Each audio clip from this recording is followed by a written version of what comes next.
Hello and welcome to episode number 107 of AV's Ripping Wax Packs podcast, coming to you from Searcy, Arkansas. I'm your host, Aaron Vaughn.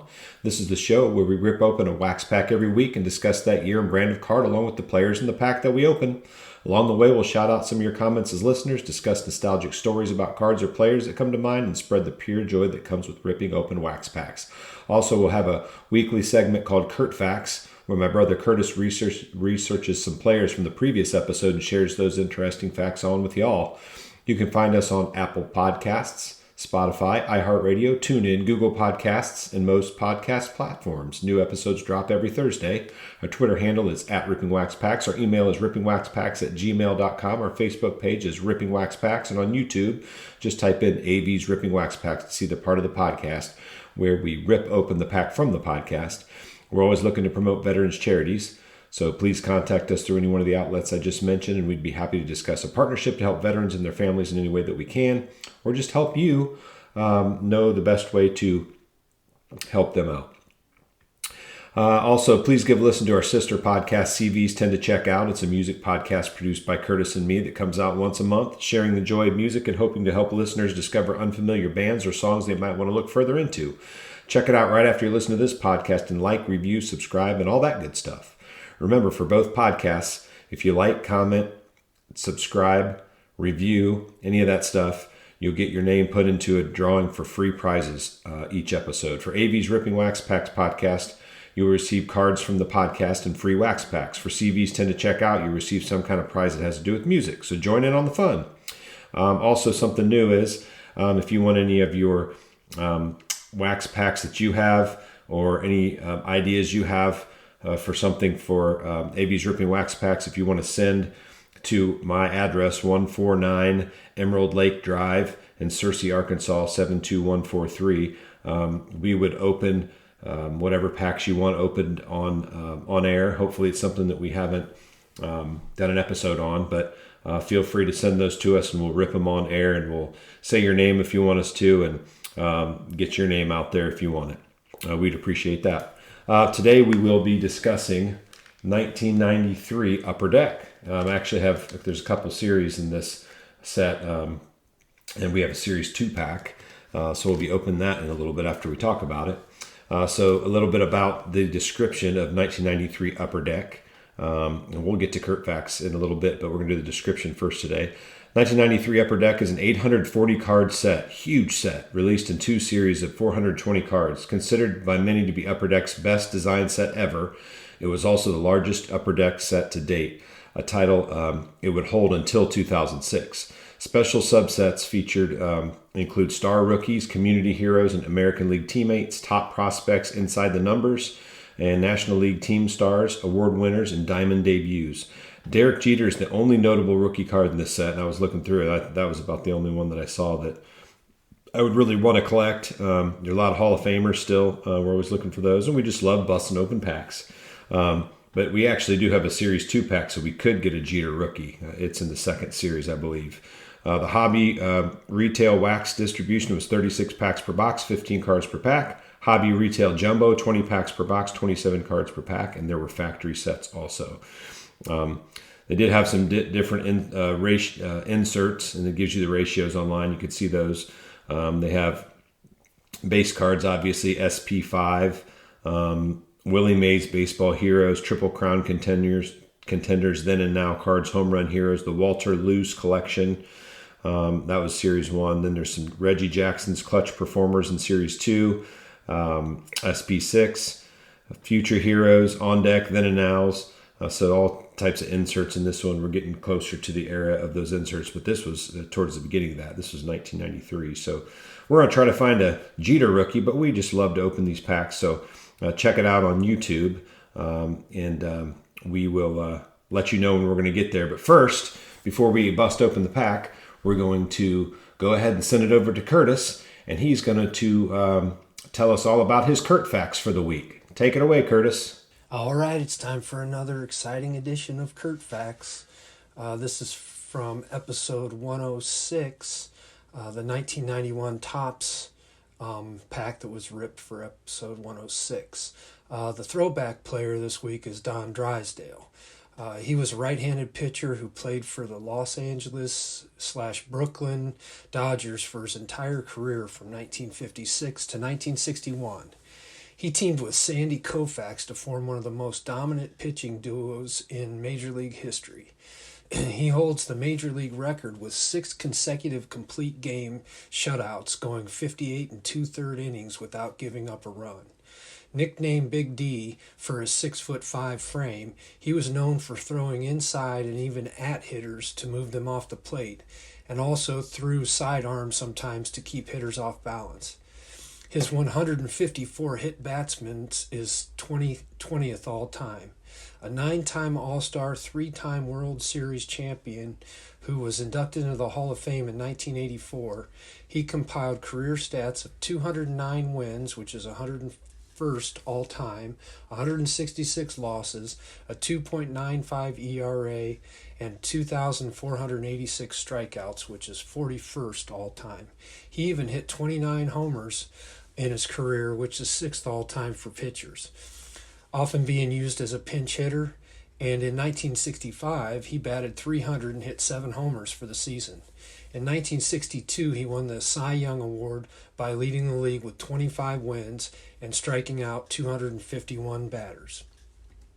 As far as players that were actually pulled from the 1991 Topps pack, Dale Murphy was pulled, and he is a former outfielder who played 18 seasons, 1976 to 1993, most notably for the Braves. I remember him in the early 80s being one of the most feared hitters in the NL. Our Pappy Quinn, who lived in Alabama, was a big Braves fan, and so when we visited him, we would watch a lot of Braves games, and I got to know Murphy well. He started off as a catcher and also played some first base, but it wasn't until 1982 when he moved to the center field that he began his stint of winning 5 straight Gold Gloves. He is one of only 4 outfielders in Major League Baseball history to win consecutive MVPs when he won in 1982 and 1983, and in 1983 he also joined the 30 homer 30 steals club. Showing great durability, he had a streak of 740 consecutive games played, which is 13th longest in the Major League history. A 7-time All-Star who led the NL in homers twice and ribbies twice, he compiled career stats of a .265 batting average, 1,197 runs scored, which is 181st all-time, 2,111 hits, which is 225th all-time, 398 homers, which is 60th all-time, and 1,266 ribbies, which is 132nd all-time. Off the field, he was known as a devout Christian who worked closely with the Make-A-Wish Foundation, the March of Dimes, and the American Heart Association, while receiving such integrity, character, sportsmanship honors as the Lou Gehrig Memorial Award, the Sportsman of the Year Award, the Roberto Clemente Award, and the Bart Giamatti Community Service Award. And in 1991, he was inducted into the World Sports Humanitarian Hall of Fame.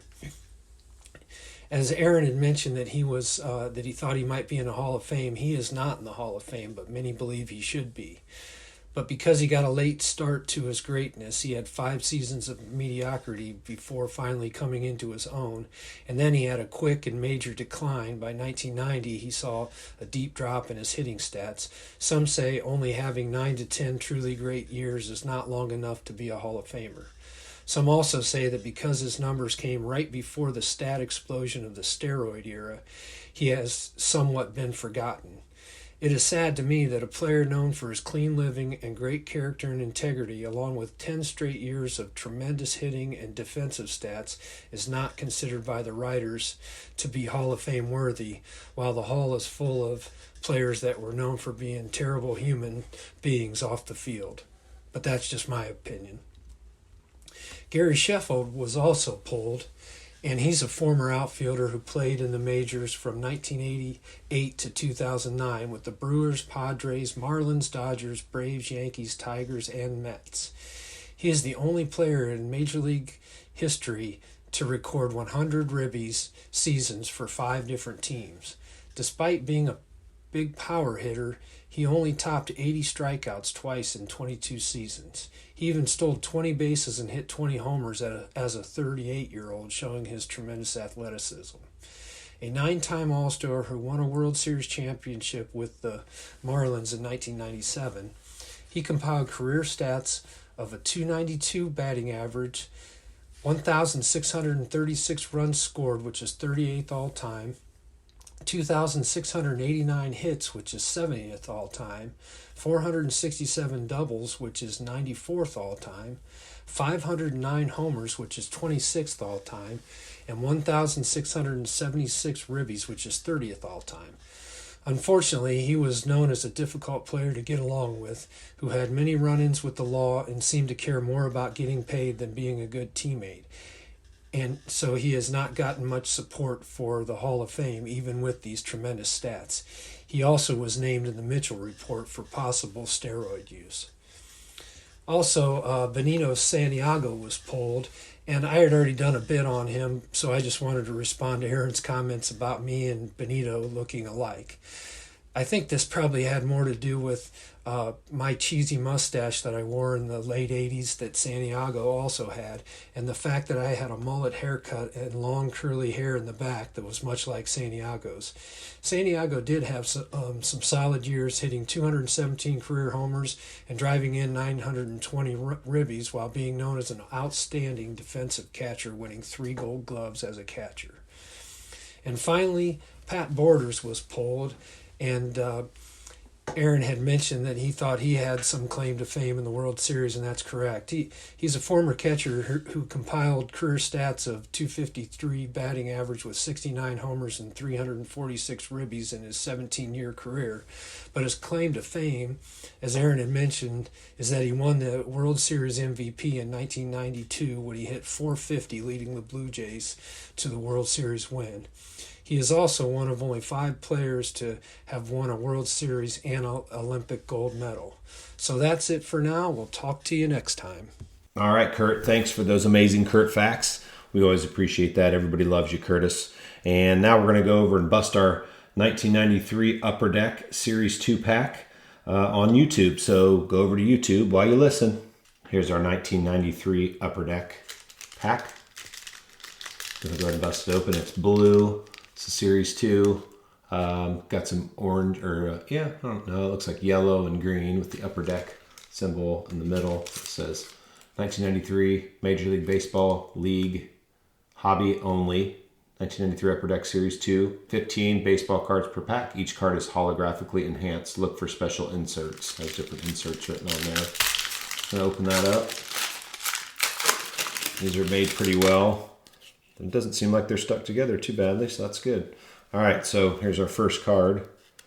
They're not all in the right order. Look like they're in pretty decent shape. This is Phil Hyatt. Looks like these have no border. It's like a photo card. They were starting to come out with these with no border. Just a good glossy photo with Upper Deck in the top right corner. Says the name in the top left, Phil Hyatt.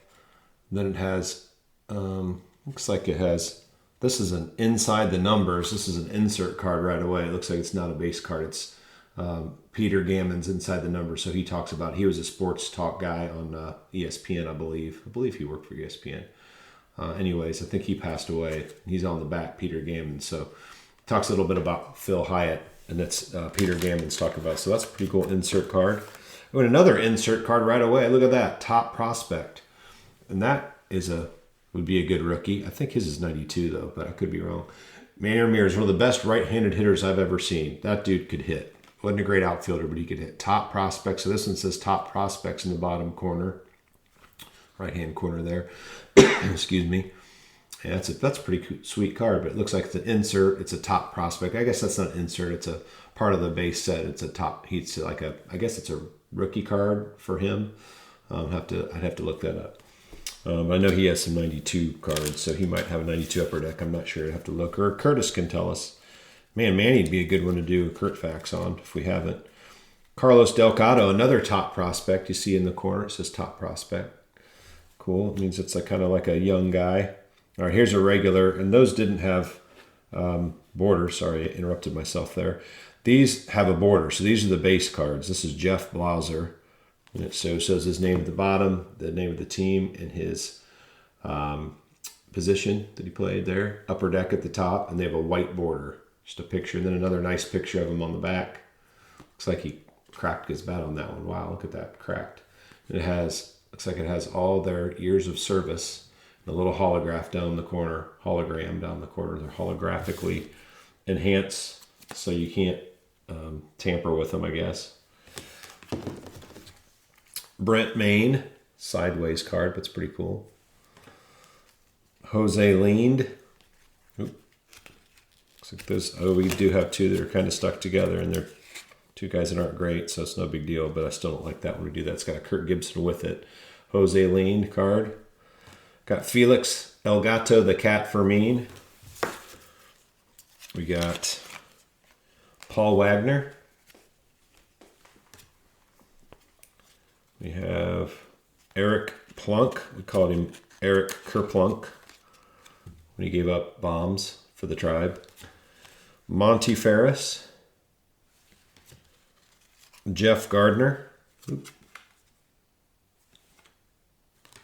We have a Storm Davis. Great name. He's a good pitcher. Benito Santiago. We've got some Benitos before. He was called Benny. They changed it back to Benito, or not sure. It might have been vice versa there. Andy Ashby. And no Derek Jeter, but that's okay. We got Blas Minor. What? B-L-A-S, Blas Minor. Sorry if I said that wrong. Blas.